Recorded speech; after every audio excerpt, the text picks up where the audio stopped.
Olá a todos, eu sou Marcelo Vieira e estamos aqui dando continuidade ao programa Nossa Evolução pela Rádio e TV Chico Xavier.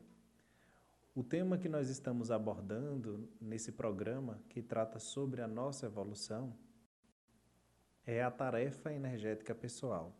Não há evolução nesse plano físico sem o domínio das nossas energias. Então, nós precisamos dominar esse processo de energias, compreender o que é, para podermos otimizar o nosso processo de assistência, nosso processo de auxílio e de ajuda aos nossos irmãos e a nós mesmos, né? Então, estamos tratando sobre essa tarefa energética pessoal, que é a terceira tarefa quanto consciência na ordem de doação e de assistência e também de complexidade. A primeira tarefa de todos, que já nos permite perceber que estamos esquecendo um pouco o nosso ego e já nos preocupando com o outro, ou com os outros, ou com os outros níveis de vidas, né? Os outros princípios vitais, é a consolação. Então, quando eu deixo de olhar o meu próprio tempo, deixo de olhar as minhas próprias prioridades e começo a consolar os outros, assim como as religiões fazem, então eu já desempenho uma tarefa assistencial, que é uma tarefa de caridade, por assim dizer.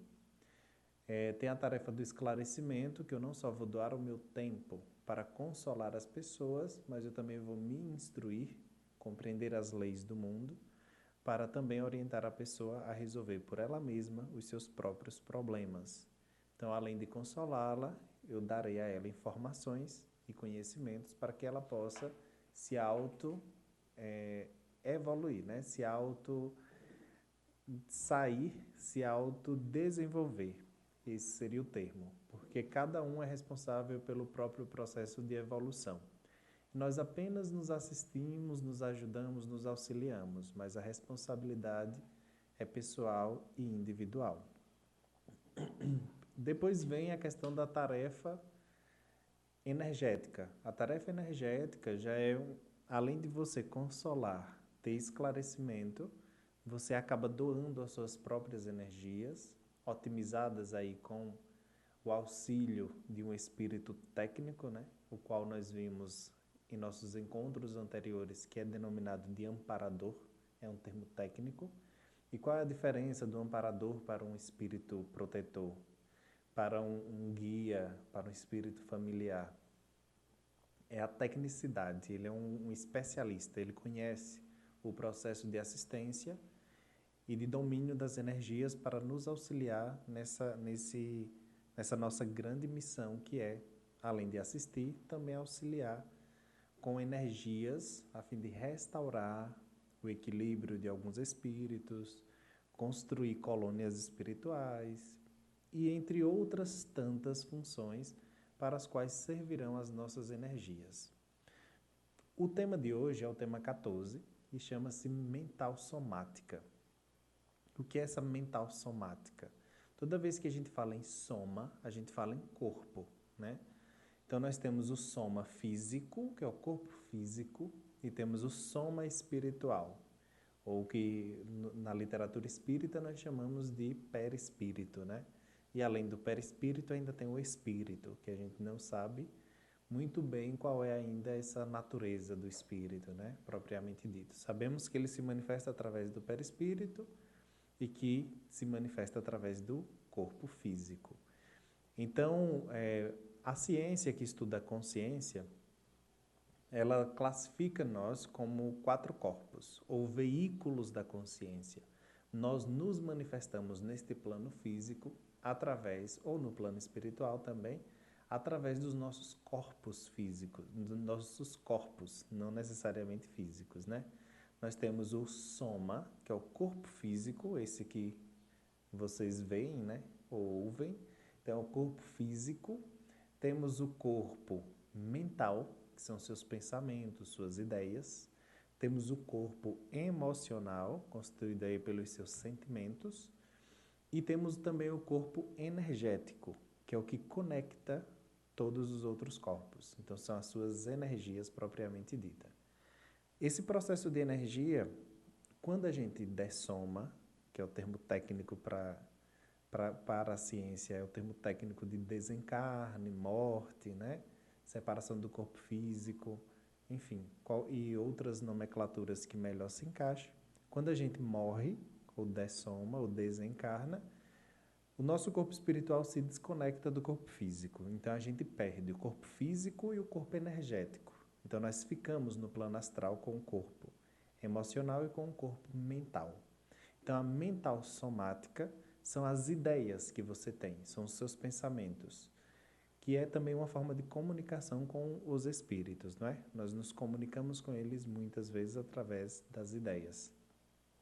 Então a mental somática, dentro da TENEPS, são as ideias que surgem, são as visões que você tem quando você está fazendo essa tarefa assistencial. Como nós vimos em nossos encontros anteriores, a tarefa energética pessoal ela é uma técnica.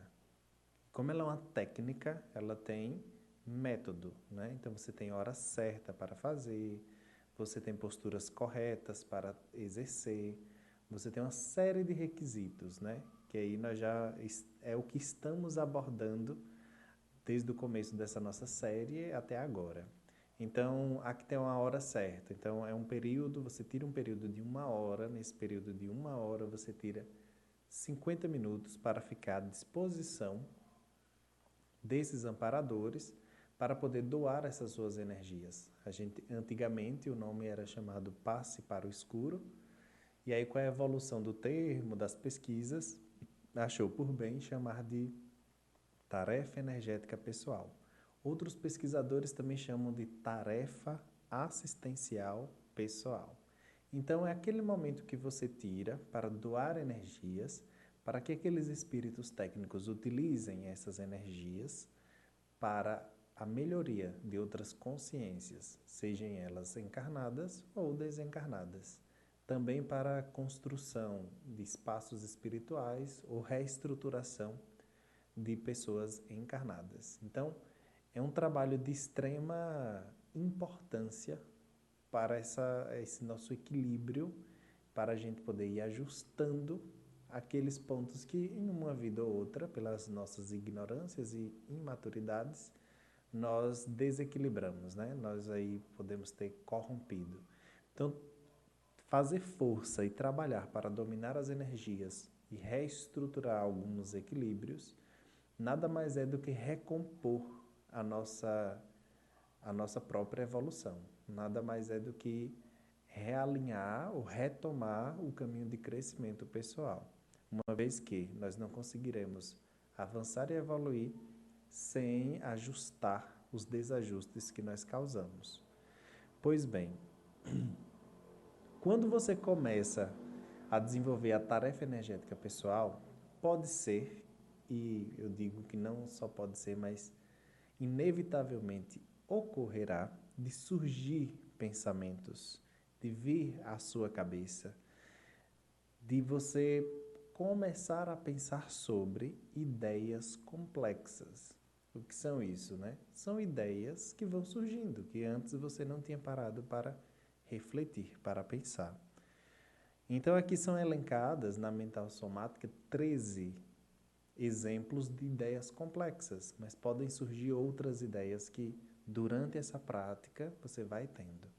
Por exemplo, a primeira grande ideia que pode surgir é a autossugestão, ou seja, você mesmo normatizar suas próprias ações. Você vai pensando, você vai agindo no dia a dia e do nada você se orienta de como proceder, de como agir. Ou até mesmo durante a tarefa energética pessoal. Como nós vimos, nós recebemos um auxílio de uma consciência extrafísica, né? Ou de um espírito, simplificando a nossa linguagem, e esse auxílio faz com que faz com que nós possamos produzir energias. E às vezes nós temos sugestões desse espírito técnico para movimentar nossas mãos em uma determinada forma, de uma determinada forma, a fim de produzir um tipo específico de energia. Muitas das vezes, as ideias já não são mais sugeridas, elas são autossugeridas. Então, nós mesmos começamos a nos sugerir de como agir, como não agir, o que fazer, o que não fazer. Então, essa é uma grande ideia complexa, essa autossugestão ou essa autogestão de você tomar o domínio da sua própria vida e você mesmo organizar o que fazer, quando fazer, por que fazer e para que fazer. Então, você começa a refletir sobre essa sua autogestão. Até onde as decisões que você toma, as ações que você desempenha, são geridas por você mesmo ou você está apenas reagindo à vida, às circunstâncias, às pessoas, aos costumes, e essas reações não vos levam a uma evolução concreta, real, perceptível. Então a autogestão começa a fazer parte das suas reflexões. É buraco negro. Olha que interessante. Nós começamos a pensar sobre o buraco negro. O que é o buraco negro, né? É um estado que a matéria atinge ao sofrer um colapso gravitacional, no qual nem luz, matéria ou qualquer outro tipo de sinal pode escapar. Então, o buraco negro é aquele que puxa e suga tudo. Então, você começa a ter essas ideias também, dessa questão. Você vem à sua mente essa questão do buraco negro, você começa a refletir, por que que tudo vai para ali? O que é que tem além daquele buraco negro? Aonde essa matéria, essa luz vão parar? Aí a gente pensa, oxe, mas que relevância tem isso? Isso é uma manifestação do cosmos, né? Então é uma reflexão que quando nós estamos trabalhando com energias, às vezes quando você tem essa visão ou tem essa ideia sobre o buraco negro, as suas energias são intensificadas. Então é muito interessante que você preste atenção quais são os pensamentos e as ideias que surgem. Que se surgir e você não entender essa complexidade, há que você pesquisar um pouco para poder compreender. Pensa-se também sobre uma grande ideia que pode surgir, o criador incriado, né? A gente sempre, quem tem um pensamento religioso, pensa que tudo foi criado por Deus. Aí você pensa, certo, e quem criou o Criador, né?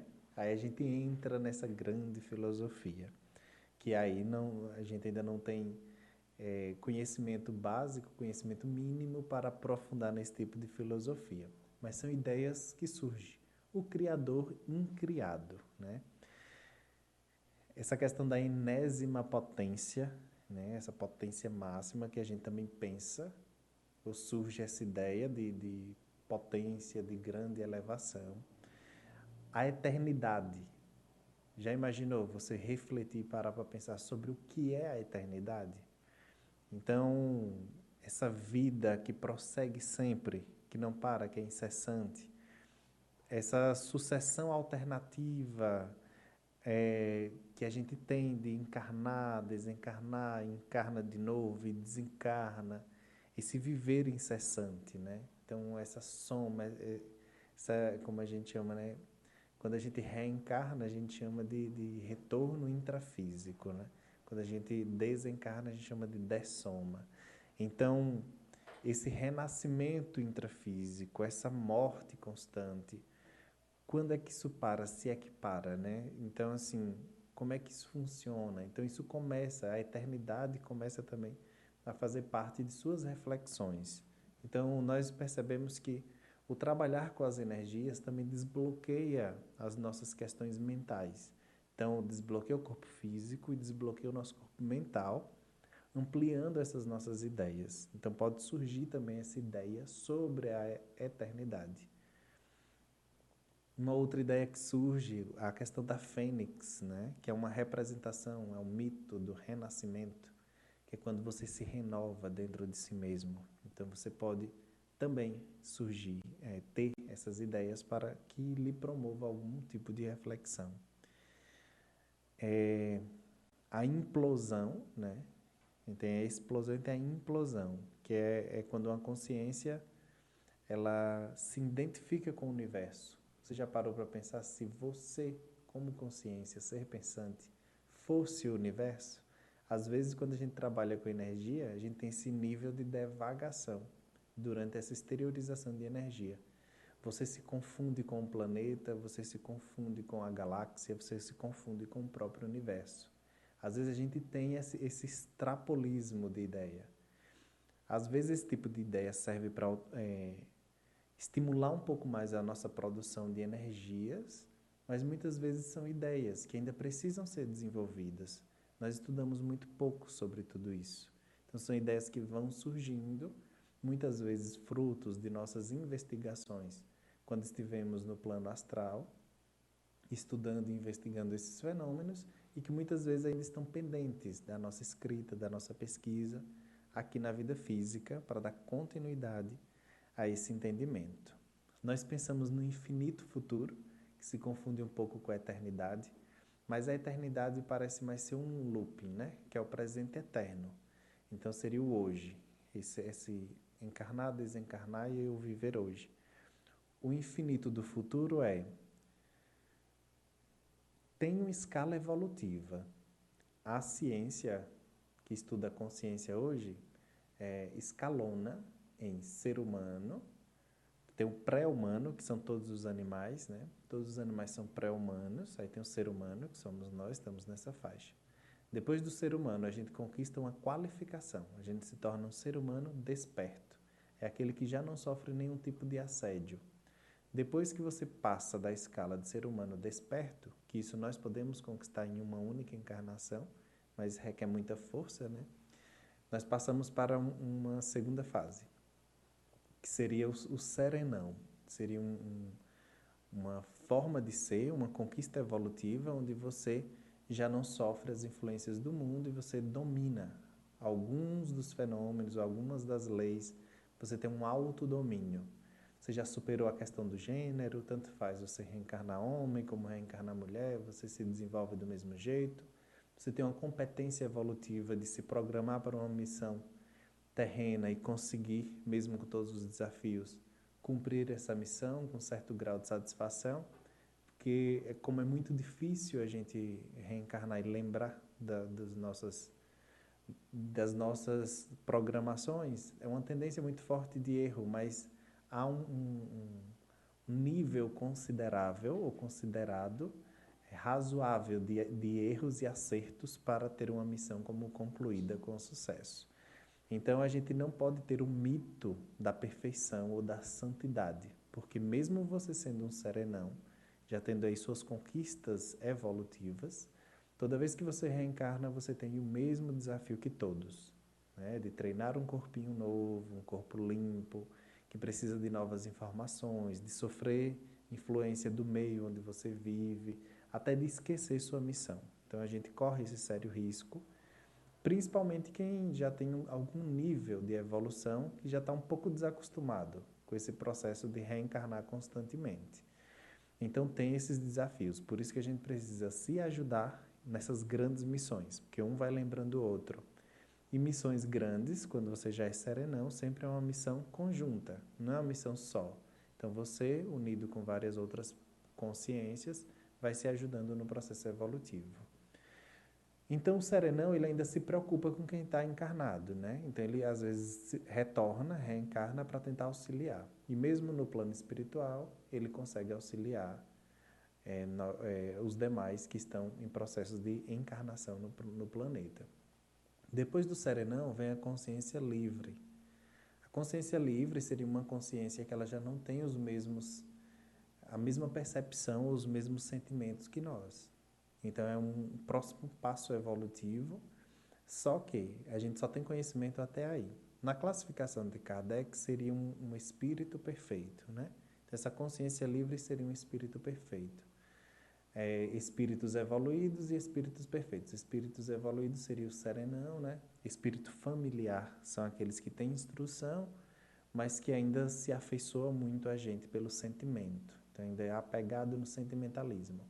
À medida que ele perde esse sentimentalismo e ele entende como é que as coisas funcionam, e isso é uma conquista, né? Um esforço seu como ser em processo de evolução.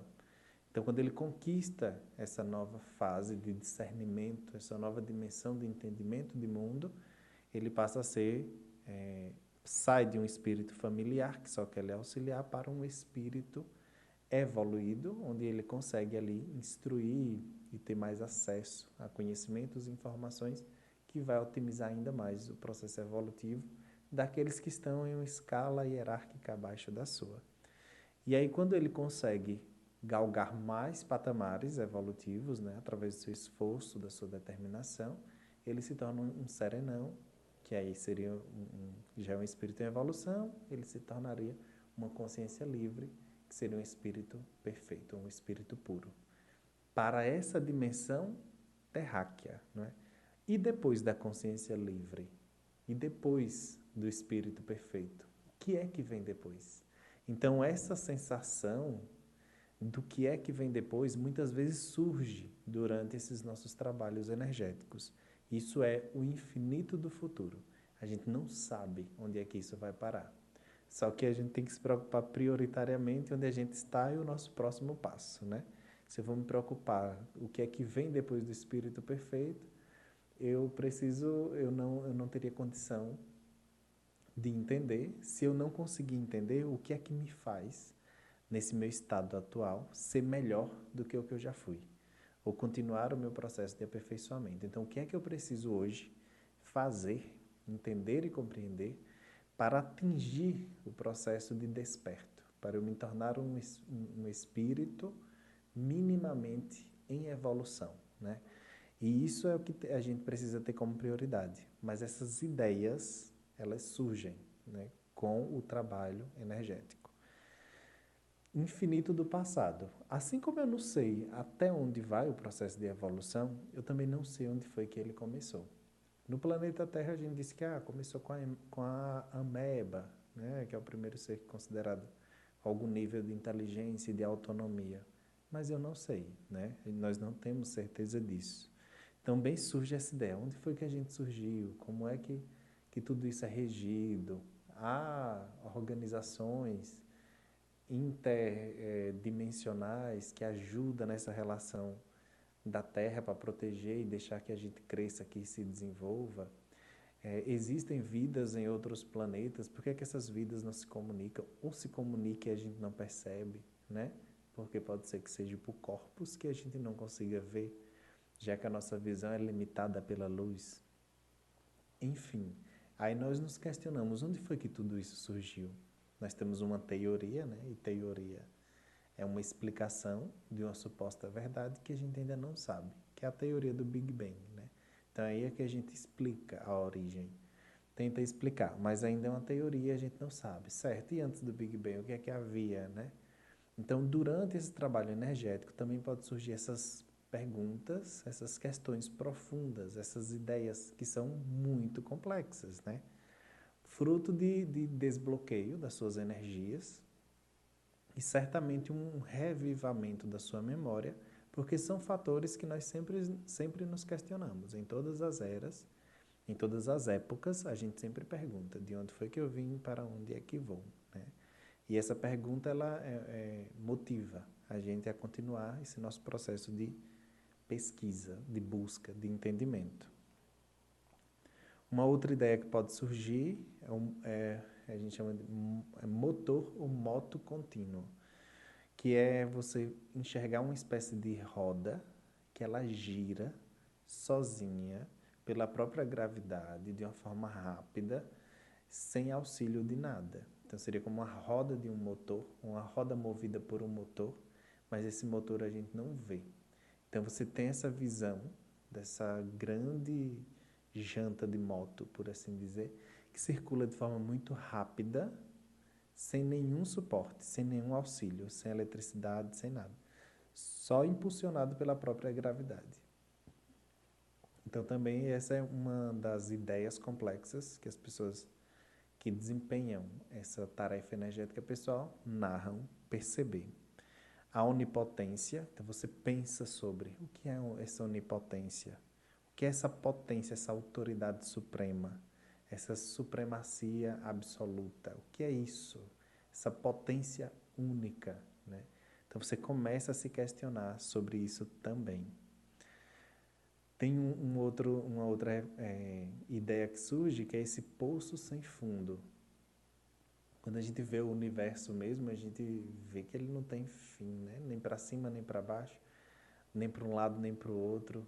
Então, do nosso ponto de vista, da nossa forma de ver, é um poço sem fundo, né?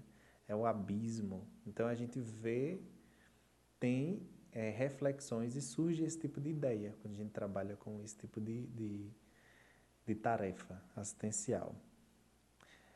Esse também é super interessante, que é a superinfovia. Isso é um neologismo. O que seria essa superinfovia? É uma super rodovia da informação. Ou seja, por onde é que a informação trafega? O que é que isso significa, né?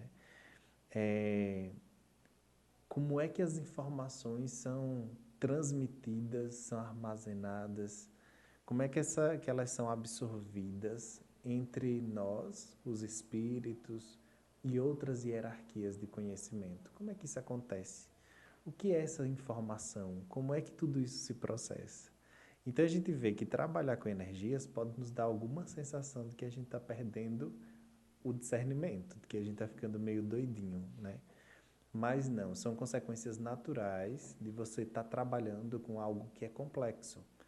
Então é natural, toda vez que você trabalha com questões complexas que envolvem seres, cuja consequência das suas ações vai afetar diretamente outras pessoas, certamente você vai ter reflexões, você vai ter ideias para refletir e continuar pensando. Por quê? Tudo isso estimula você a refletir melhor, a racionalizar melhor e a tentar buscar meios de continuar o seu próprio aperfeiçoamento como ser consciente neste planeta. Uma vez que as circunstâncias que nos trouxeram até aqui está fazendo com que nós pensemos menos e a gente precisa refletir por nós, não reproduzir aquilo que a gente vê, aquilo que a gente ouve, mas parar e refletir para tentar compreender a causa que está ali, as consequências, porquê, né, o porquê das coisas e como nós podemos usar o nosso conhecimento, as nossas informações, os nossos dons para otimizar o nosso processo de evolução. Então, em vez da gente seguir um ensinamento fechado, né? Em vez de seguirmos um dogma, em vez de seguirmos aí algo sem pensar, nós precisamos antes refletir e compreender quais são as leis que regem estes fenômenos e, entendendo essas leis, atuar com elas da forma mais ética possível, sendo mais útil e entendendo que dentro de todo esse processo tem uma finalidade. Então, a tarefa energética pessoal desbloqueia os nossos sentimentos, desbloqueia as nossas emoções e desbloqueia também os nossos pensamentos. Então, nós não temos medo de pensar sobre esses grandes desafios do mundo. E talvez dentro dessas reflexões nós podemos levantar hipóteses, informações, que talvez nos leve a própria ciência a chegar mais próximo do que a gente entende como verdade. Que toda verdade ela é relativa, porque ela leva em consideração alguns aspectos. E aí quando surgem novos aspectos, essa verdade ela precisa ser reformulada, atualizada, né, crescida. E esse é o nosso papel. A gente vive, aprende, contribui e continua nessa busca incessante no sentido de contribuir para chegarmos cada vez mais próximo de uma verdade melhor, né? Toda verdade é relativa, então a gente precisa chegar na que a gente chama de verpom, né? Verdade relativa de ponta.